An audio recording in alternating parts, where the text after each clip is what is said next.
સી.આર. પાટીલ કેવા માણસ લાગે તમને? શું કહેશો એમની વિશે? જો માણસ બધા સારા જ હોય. આજે પાટીલ છે એ ભારતીય જનતા પાર્ટીના પ્રદેશ અધ્યક્ષ છે અને આપણા દેશના કેન્દ્રીય મંત્રી પણ છે, બરાબર. એટલે કોઈ વ્યક્તિ ખરાબ નથી હોતું. આજે તમે મને એમ કહો સી.આર. પાટીલ ખરાબ વ્યક્તિ, હું એને ખરાબ નથી માનતો. કારણ કે પ્રતિદ્વંદી તરીકે કેમ માનો? ભારતીય જનતા પાર્ટીના પ્રદેશ પ્રમુખ તરીકે તમે એમને કેવા? એની કામગીરી સારી. આજે એના નેતૃત્વમાં તમે જોયું છે કે ભારતીય જનતા પાર્ટીની સીટો વધી છે, ઘટી નથી. એટલે આજે એ સંગઠનનો માણસ છે, એનામાં કોને છે, એનામાં સંગઠનમાં એના કાર્યકર્તાને સાચવવાની તાકાત છે. સારામાં સારો માણસ છે, સંગઠનનો માણસ છે, એટલે એ ત્યાં લેવલે પહોંચ્યો છે. એટલે માણસ તો સારો જ છે. હવે આપણે હું એમ કહું નાના સી.આર. પાટીલ બુટલેગર છે, ખરાબ માણસ છે, તો એ હલકી માનસિકતા મારી છે. શું કામ? એટલા માટે કે પહેલા તો કોઈ પણ પાર્ટીનો પ્રદેશ અધ્યક્ષ છે. આજે કોંગ્રેસનો પ્રદેશ અધ્યક્ષ હોય તો એ લેવલે પહોંચ્યો એ માણસ ખરાબ ન જ હોય. કોઈ પણ રાજકીય પાર્ટી, આજે અમારા ઈસુદાનભાઈ આજે અમારે આમ આદમી પાર્ટીના પ્રદેશ અધ્યક્ષ છે, ખરાબ ન જ હોય. કારણ કે એ પ્રદેશ અધ્યક્ષ ક્યારે બન્યો હોય? હજારો કાર્યકર્તાનું દિલમાં જેને સ્થાન હોય ને ત્યારે એ પ્રદેશ. એટલે કોઈ પણ રાજકીય પાર્ટીના જ્યારે પ્રદેશ અધ્યક્ષ બનતા હોય એ માણસ કોઈ દિવસ ક્યારે કોંગ્રેસનો ન ખરાબ હોય, આમ આદમી પાર્ટીનો ન ખરાબ હોય, નો ભાજપનો ખરાબ હોય. જી, છેલ્લો સવાલ. આ સફેદ કાગળ લઈને હું એટલે જ બેઠો છું. તમે વાત કરી દીધી છે, પણ ગુજરાતની જનતાને એક વિશ્વાસ બેસે, ગુજરાત તકના દર્શકોને એક વિશ્વાસ બેઠે. જો ખોટી અફવા ઉડી હોય તે બાબતે અમે માફી માંગીએ છીએ, પણ એક સ્પષ્ટીકરણ થાય, એક લોકોને મેસેજ જાય, લોકોને ખબર પડી જાય કે નહીં, આ તો નથી જ થવાનું. એને ચોખવટ કરી દીધી. મારે તમારા દ્વારા લખાણ જોઈએ છે ખાલી કે ભાઈ હું પક્ષ પલટો નહીં કરું, હું ભારતીય જનતા પાર્ટીમાં નહીં જોડાઉં, નીચે સહી, બસ એટલું છેલ્લે ઇન્ટરવ્યુમાં જોઈએ છે, જે તમે લખીને આપશો એવી અમને આશા છે. ત્યારબાદ આપની વાત સાથે આપણે ઇન્ટરવ્યુ પૂરું કરશું. પહેલો મુદ્દો તો ધાર્મિકભાઈ, તમે એક મીડિયાના ચેનલના એક ઓલા છો, એટલે તમારો એક અધિકાર છે પત્રકાર તરીકે કે ભાઈ ઉમેશ મકવાણાને પ્રશ્ન પૂછવાનો, એટલે તમારે માફી માંગવાનો કોઈ રાઈટ છે જ નહીં. બરાબર. નહીં, આ તો હું એમ કહું છું કે અત્યારથી અમે તમને લખાવી રહ્યા છીએ, એટલે જો તમે આરોપ મૂક્યો છે મારી ઉપર, મેં એનો ખુલાસો કર્યો.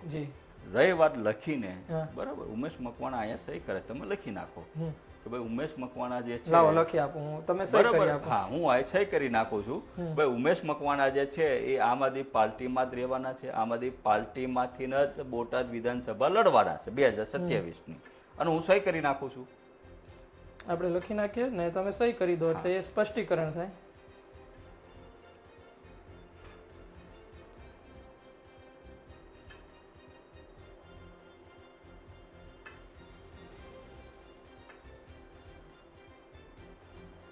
પક્ષ પલટો નહીં કરે.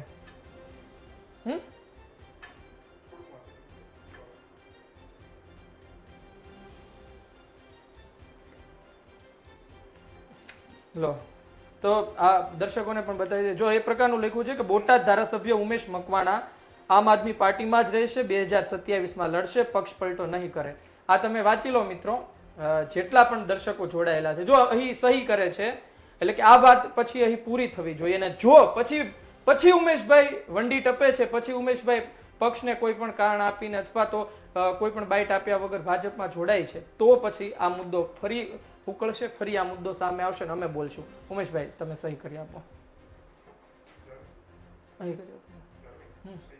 હા,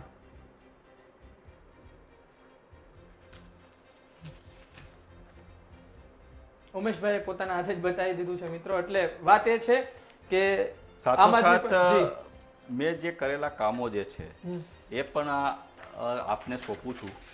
આ એક મારું છે, અને જે મારા મત વિસ્તારમાં જે કામો થયા છે એ પણ આપને ચેનલને મારફત હું વિનંતી કરું છું. અમે આવશું પોતે ત્યાં. તમે આ કામો જે હું આજે રિપોર્ટ કાર્ડ તમને આપીને જાઉં છું, એ તમારી ચેનલ, અન્ય ચેનલો જે આરોપ લગાડે છે, ભ્રષ્ટાચારના ચશ્મા પહેરીને જે મારી ઉપર આરોપ લગાડે છે, એને પણ સાથે લઈ જાઓ, અને દરેક કામ ઉપર જાઓ, તમે પોતે ચેક કરો ખરેખર ઉમેશ મકવાણાએ કામ કર્યા છે કે નથી કર્યા.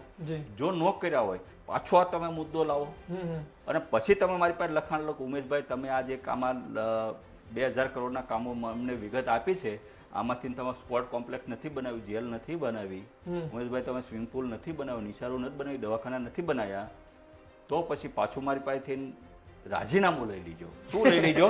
હા રાજીનામું લઈ લીજો કે ઉમેશભાઈ તમે અમને લખીને આપો કે હવે તમે ધારાસભ્યમાંથી રાજીનામું આપી દો અને રાજકીયમાંથી નહીં આપી દો, પણ તમારી ફરજ છે કે જે મારી ઉપર આ આરોપો લગાડે છે એને સાથે રાખીને આ બધા કામોની વિગત લે, આ હું તમને સબમિટ કરું છું. જી જી ધન્યવાદ. રાજીનામું તો આ ધારાસભ્ય સીધા શંકરભાઈ ચૌધરી પાસે જ પહોંચી જાય છે રાજીનામું દેવા માટે. અમારે ઠીક છે, તમે આટલું કહ્યું એ ખૂબ મોટી વાત કહેવાય ને. ચાલુ ધારાસભ્ય તરીકે આ ગરિમા સાથે વાત કરવી ખૂબ મહત્વની વાત છે.